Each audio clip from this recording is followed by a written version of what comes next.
Welcome back. Let's talk about Hampstead Heath. There are some famous swimming pools. They're freshwater ponds, as I was explaining before the break. 3 of them.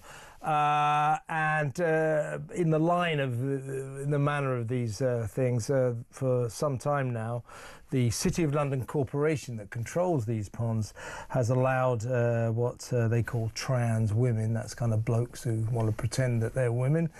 Men in dresses, if you like, or bikinis, or whatever the hell they wear when they go. They've been allowed to swim in the women's only pool. There are 3 pools there. One's for women, one's for men, we're looking at it now, and the other is mixed, which seems fair enough.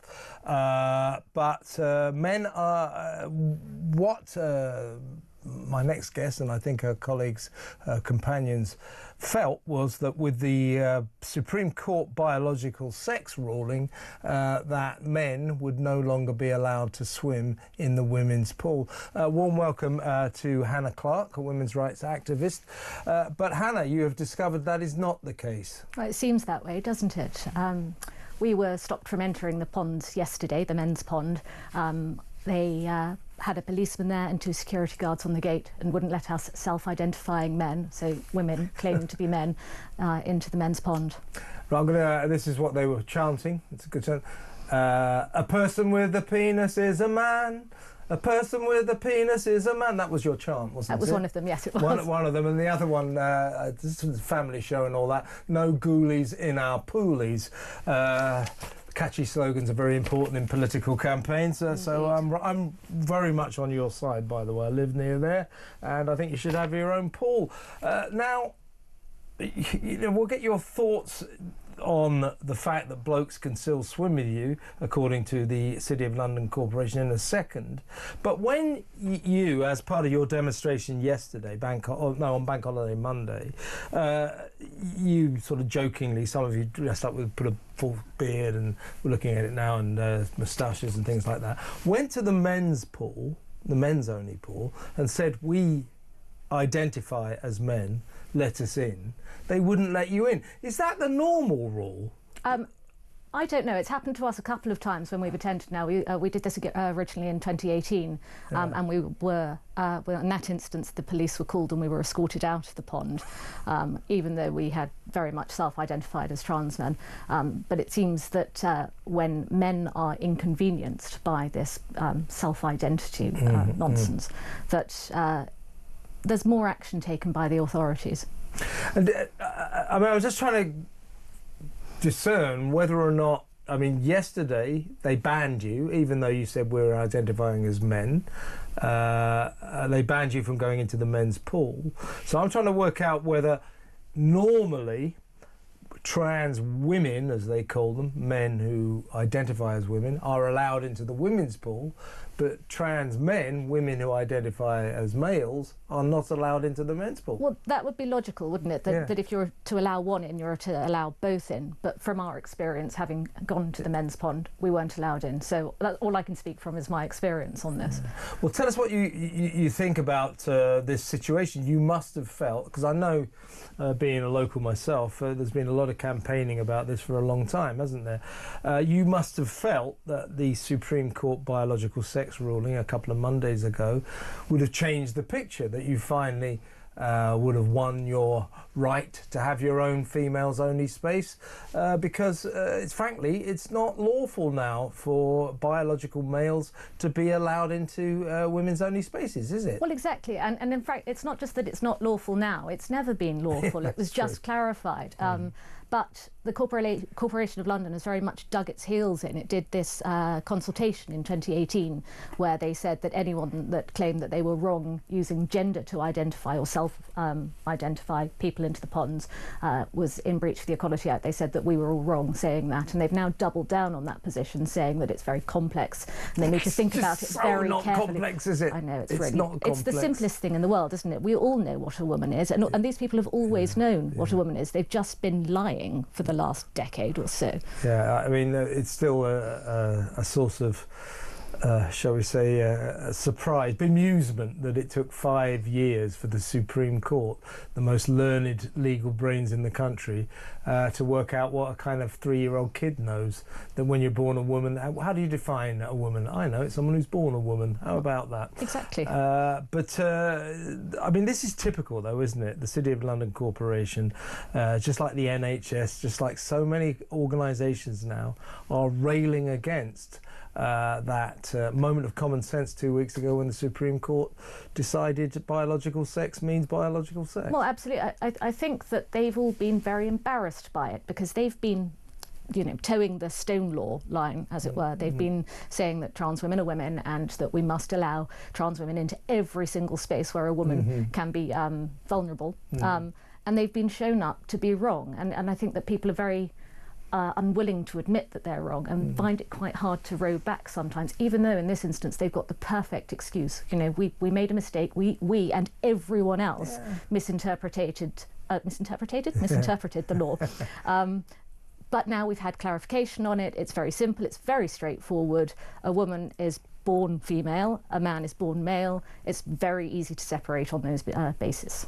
Now, Sharon Davis is a good friend of this show. She's always coming on, tireless women's rights campaigner. Also, the fantastic women from Sex Matters, Maya Forstater, Helen Joyce and the gang. Fiona McInerney, they're great women who've fought tirelessly for this breakthrough a couple of weeks ago. Well, Sharon in particular, and the girls from Sex Matters, they just say they're going to start. One of them, Helen Joyce, came on a couple of weeks last week. She was stunned by all the resistance to this. I said, Helen, I'm not, but. They and Sharon, they say they're going to sue left, right and centre. Every time they come across something like this, they're going to sue. Will you launch legal action against the City of London Corporation? I haven't actually thought about that just yet. Will you? I think it's a good idea. I think it's possible, and I think that, you know, this is, again, it's something that we're going to have to refer back to the courts because no one's taking the common sense line and doing the easy thing. I mean, I mean, that's not my position to advise you what to do, but if you take the City of London Corporation to court on this and saying, you know, you are not allowed to let biological males into our pool, they are doomed to lose. Yeah, one would hope so. So will you do that? Can I say maybe? Yeah. Talk to your friends and get it together. How long have you been going to the pool? I just go occasionally because I live in South London. It's not really my manor, as it were. But most of the women who attended the ponds swim yesterday are regular attendees. And, you know, have they, over the past few years of madness about this sort of thing, you know, blokes with beards saying I'm a woman, and then we have to go, oh yes, indeed you are a woman. Have they encountered guys coming in? Or, yeah, you know? Yeah. I mean, I know of several occasions where people have encountered men wearing very skimpy swimwear that don't contain things that they're not designed to contain at the women's pond. But that is a very confrontational thing to do on the part of these guys, isn't it? Because there's a male pool, okay, they want to pretend to be a woman, they don't want to be there. But there's also a mixed pool, so it's deliberately confrontational. And this, I think, is part of the crux of all of this. We've always argued for third spaces for trans people. You have your women's, you have your men's, and you have your mixed sex. And in the case of Hampstead Ponds, there has always been the mixed sex option, and this has just been issued. So it does show that the transgender activists here aren't after a mixed space. They're not after a solution that works for everyone. What they want is women's spaces to be opened up to them and for us to capitulate to them. Exactly. And, you know, I think they should be dispatched now. I don't think they can go in there by law.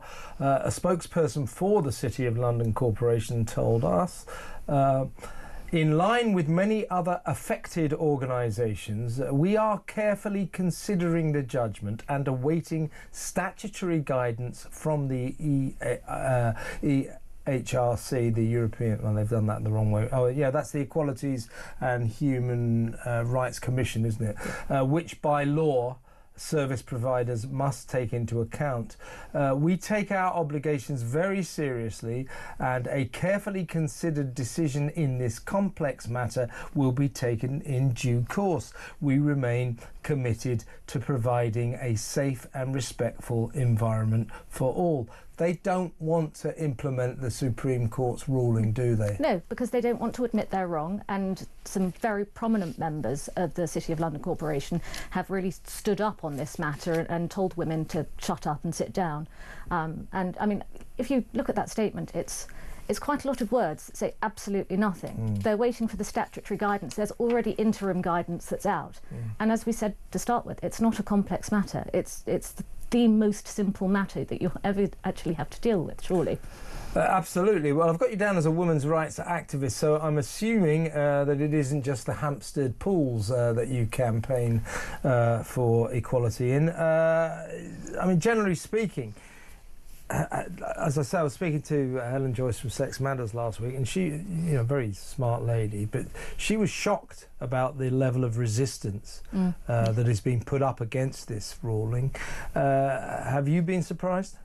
Not really, because I have been doing, well, I've been doing this, I say I've been doing this, I started in about 2017 or 2018, so this has been quite a long time for me. And the vitriol that we have received from people for just saying women want to meet on their own, going to a meeting where you listen to speakers talking about their experience working in the domestic violence sector or things like that. We've had protesters outside, you've had venues cancelled because trans rights activists have telephoned and bombarded venues to stop us from even meeting to speak.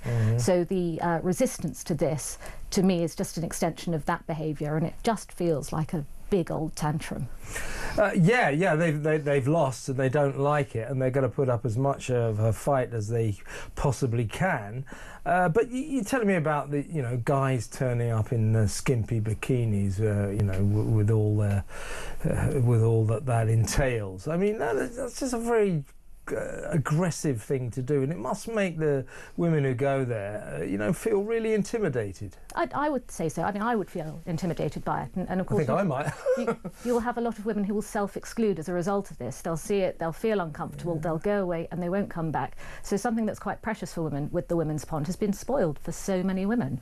Yeah, and as I say, it's just very strange that these guys in the bikinis won't at least go to the mixed pool, isn't it? Well, it seems like a perfect solution, doesn't it? Apart from, it's not about finding a solution and for everyone getting on and managing life together as we all have to. It's about taking something that's not theirs. You see, well, I'll tell you what annoys me about, among the many things that annoy me about the issue, is I think that the way women have been treated by not all trans activists, but shall we say trans. The extremist trans lobby, which has affected the NHS, it's obviously affected the City of London Corporation and very many other organisations. It's the sexism of it. You know, that in the NHS you can't call a woman, it's a person with a cervix, a person who menstruates. You can't say pregnant mother, you have to say a person who's pregnant, and so on. It's the eradication of women. Why do you think people want to do that?